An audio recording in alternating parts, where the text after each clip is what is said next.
Avant de retoucher une image, il faut comprendre un point clé. Les bits. 8 bits, 16 bits, 32 bits, ça change tout dans Photoshop.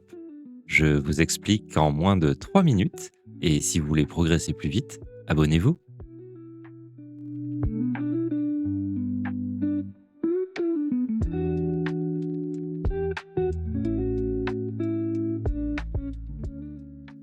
Tous ces modes colorimétriques peuvent avoir un nombre de nuances des couleurs différentes.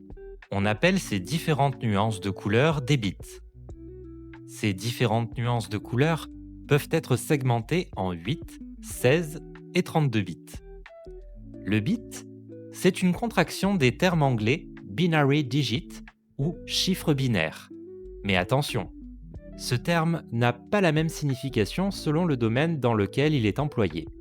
Sur Photoshop, un bit définit par exemple un codage, un bit, sera une valeur unitaire de 0 ou 1.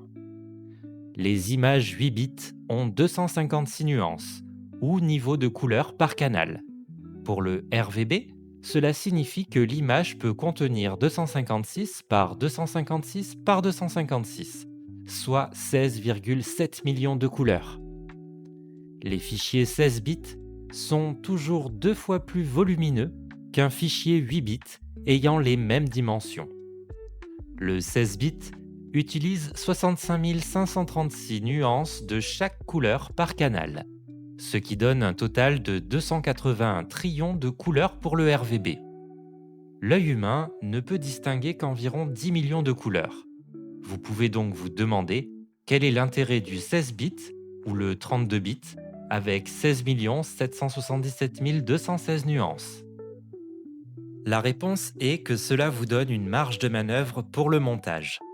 Si vous effectuez des modifications importantes sur une image 8 bits, vous perdrez une grande partie des niveaux d'origine de l'image, ce qui entraînera des transitions entre les nuances moins lisses.